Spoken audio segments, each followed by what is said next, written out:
വിരലിൻ്റെ കാര്യത്തിലാണേലും യാത്രയുടെ കാര്യത്തിലാണേലും രണ്ടും മുറിഞ്ഞു പോകാതെ തുന്നിച്ചേർത്തത് കിംസ് അൽ ഷിഫയിലെ ഹാൻഡ് ആൻഡ് റിസ്റ്റ് സെൻ്ററാണ്. Hand and wrist centre, KIMS Al Shifa hospital, Perinthalmanna.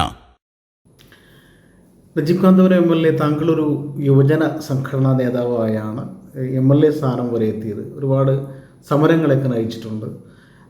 UDFൻ്റെ യുവ സംഘടനാ നേതാക്കൾ കേരളത്തിൽ ഇന്ന് വളരെയേറെ ജനങ്ങൾ ഇഷ്ടപ്പെടുന്ന കുറച്ച് നേതാക്കളുണ്ട്. അത് KM ഷാജി ആയിക്കോട്ടെ, ഇനി ഷാഫി പറമ്പിൽ MP ആയിക്കോട്ടെ, അതുപോലെ ഒരുപാട്, ഇപ്പോൾ രാഹുൽ മാങ്കൂട്ടത്തിൻ്റെ കാര്യം തന്നെ പറയാം. അങ്ങനെ ഒരുപാട് പേരുണ്ട്.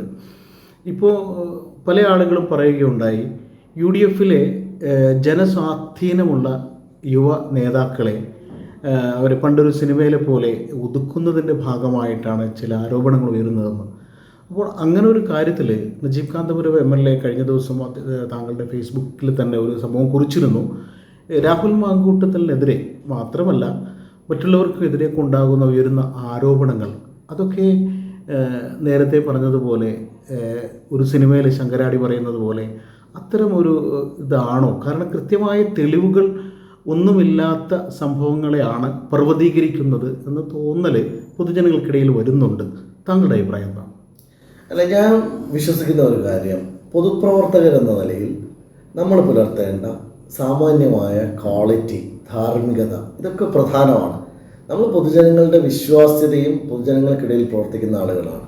പക്ഷേ ഇന്നത്തെ ഏറ്റവും വലിയ സങ്കടകരമായ ഒരു കാര്യം എന്ന് പറയുന്നത്, ഒരു വ്യക്തിയെ തകർക്കാൻ ഏത് വൃത്തികെട്ട വഴിയിലൂടെയും പോവുക, എന്നിട്ട് വളരെ വ്യക്തിപരമായും അയാളുടെ സ്വകാര്യതയിലേക്ക് ഇടിച്ചു കയറി, ഇതൊക്കെ ആ തരത്തിലേക്ക് ഒരു വ്യക്തിയെ നശിപ്പിക്കാൻ വേണ്ടി ഈ ദുരാരോപണങ്ങൾ ഉണ്ടാക്കുന്ന ഒരു രീതി കേരളത്തിൻ്റെ രാഷ്ട്രീയത്തിന് ഭൂഷണമല്ല. അത് ഏത് അങ്ങോട്ടായാലും ഇങ്ങോട്ടായാലും ഒന്നും ശരിയായ രീതിയല്ല എന്ന് മനസ്സിലാക്കുന്ന ഒരാളാണ്.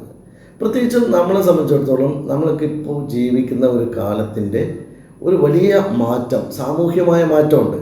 ആ സാമൂഹ്യമായ മാറ്റം എന്ന് പറഞ്ഞാൽ ഒരു വ്യക്തിയുടെ സ്വകാര്യ ജീവിതം എന്ന് പറയുന്നത് ആ വ്യക്തിയുടെ ഉത്തരവാദിത്വത്തിൽപ്പെട്ട ഒരു കാര്യമാണ്. പൊതുജീവിതത്തിൽ നിൽക്കുന്ന ആളുകളെ സംബന്ധിച്ചിടത്തോളം അവരുടെ സ്വകാര്യ ജീവിതവും പൊതുജീവിതം പോലെ തന്നെ തുറന്ന പുസ്തകമാവണം, അങ്ങനെ തന്നെ നമ്മൾ ആഗ്രഹിക്കുന്നുണ്ട്. പക്ഷേ ഒരു മനുഷ്യൻ്റെ സ്വകാര്യ ജീവിതത്തിലേക്ക് ഇടിച്ചു കയറി അയാൾ വ്യക്തിഹത്യ ചെയ്യാൻ വേണ്ടി ഏത് കാര്യങ്ങളും ഉപയോഗപ്പെടുത്തി ആ തരത്തിലൊരു വ്യക്തിയെ ടാർണിഷ് ചെയ്ത് ടാർഗറ്റ് ചെയ്ത് കൊണ്ടുപോകുന്ന ഒരു സാഹചര്യം വന്നാൽ നിങ്ങൾ നോക്കൂ, മലീമസമാകുന്നത് ഈ രാഷ്ട്രീയ മണ്ഡലം മുഴുവനുമാണ്.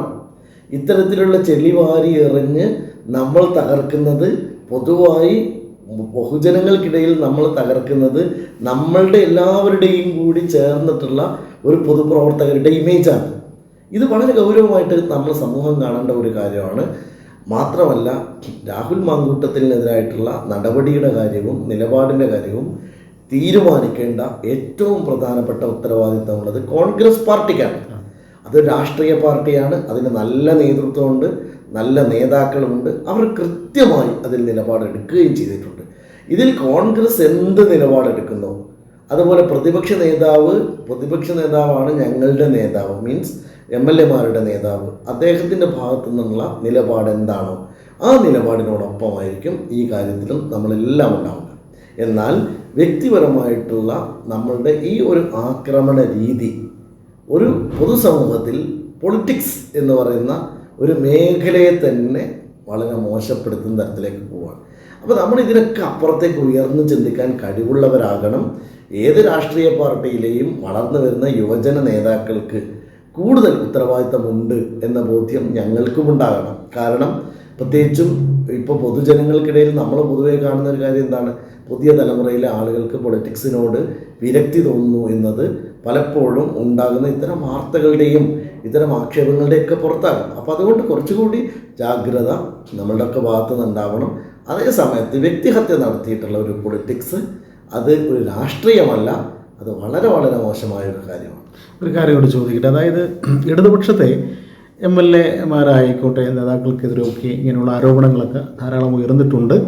പൊതുജനങ്ങളുമായി സംസാരിച്ചപ്പോൾ അവരിൽ നിന്ന് അറിയാൻ കഴിഞ്ഞ, അവർ പ്രതികരിച്ചൊരു കാര്യമാണ്. MLA-യോട് ചോദിക്കട്ടെ, ഇടതുപക്ഷത്തുള്ള നേതാക്കൾക്കെതിരെ ആരോപണങ്ങളുണ്ടെങ്കിൽ അതിനെതിരെ അന്വേഷണമൊന്നും ഇല്ലാത്തൊരവസ്ഥയും UDFലെ ഇങ്ങനെയുള്ള ആളുകൾക്കെതിരെ അന്വേഷണം കർശനമാക്കുകയും ചെയ്യുന്നത് അത് രാഷ്ട്രീയപരമായി പ്രതിപക്ഷത്തെ ഞങ്ങൾ അല്ലെങ്കിൽ പ്രതിപക്ഷ നേതാക്കളോടും പ്രതിപക്ഷ യുവജന സംഘടനകളോടും ഇങ്ങനെയാണ് ഞങ്ങൾ ചെയ്യുക എന്ന് ബോധ്യപ്പെടുത്തി കൊടുക്കലാണ്. അല്ല, ഇതിലെ ഒരു കാര്യം നമുക്കറിയാലോ, ഏത് നിലക്കും പ്രതിപക്ഷ നിരയെ തകർക്കുക, പ്രതിപക്ഷത്തെ യുവജന നേതാക്കളെ തകർക്കുക, അതിന് വ്യക്തിഹത്യ ചെയ്യാനുള്ള ഏർപ്പാടുകൾ ചെയ്യുക, അതിനൊരു സൈബർ സംഘത്തെ സൃഷ്ടിക്കുക, അതിന് ഒരു മുൻ ചാനൽ മേധാവിയെ കൊണ്ടുവരിക, ഇതൊക്കെ വളരെ ടാർഗറ്റ് ചെയ്തുകൊണ്ട് തന്നെ CPM-നകത്ത് നടക്കുന്നു എന്നതാണ് ഈയിടെ വന്ന വാർത്തകളെല്ലാം വരുന്നത്. അപ്പോൾ സ്വാഭാവികമായിട്ടും നമ്മളെ സംബന്ധിച്ചിടത്തോളം ഇടതുപക്ഷത്തിനെതിരായിട്ട് ഞങ്ങളൊക്കെ വളരെ ശക്തമായി സംസാരിക്കുന്ന ആളുകളാണ്. പക്ഷേ വ്യക്തിഹത്യ എന്ന് പറയുന്നത്, വ്യക്തിപരമായ കാര്യങ്ങളിൽ നിയമം എന്താണോ പറയുന്നത്, അല്ലെങ്കിൽ നിയമ സംവിധാനത്തിനകത്ത് ഇപ്പോൾ മുകേഷ് പ്രതി ചേർക്കപ്പെട്ട ഒരു MLA ആണ്. പക്ഷെ അത് നിയമത്തിൻ്റെ വഴിക്ക് പോട്ടെ, അദ്ദേഹം ചെയ്ത കുറ്റത്തിന് അദ്ദേഹം ശിക്ഷ വാങ്ങട്ടെ. പക്ഷെ ഒരു വ്യക്തിഹത്യ വേറൊരു തരത്തിലേക്ക് നമ്മളെ കൊണ്ടുപോയി ഈ ഒരു സംഗതി ഒന്നും ഞങ്ങൾ നേരിട്ടിട്ടില്ല. രണ്ടാമത്തെ കാര്യം എന്താ വെച്ചാൽ, പ്രതിപക്ഷത്തുള്ളവർക്കൊരു നീതിയും ഭരണപക്ഷത്തുള്ളവർക്കൊരു നീതിയും എന്നുള്ളത് ഈ നിയമ സംവിധാനത്തിന് എതിരായിട്ടുള്ള ഒരു കാര്യമാണ്. അതൊരിക്കലും നല്ല ഒരു രീതിയല്ല. CPM മനസ്സിലാക്കേണ്ടത്, നാളെ അവർ അധികാരത്തിൽ നിന്ന് പുറത്തു വരും, അവരും പ്രതിപക്ഷത്തിരിക്കേണ്ടി വരും. അപ്പോൾ അധികാരത്തിലുള്ളവർക്ക് ഈ നിലപാട് ഉണ്ടാവരുത് എന്നതാണ് നമ്മളുടെ ഇന്നത്തെയും നിലപാട്, അന്നത്തെയും നിലപാട്.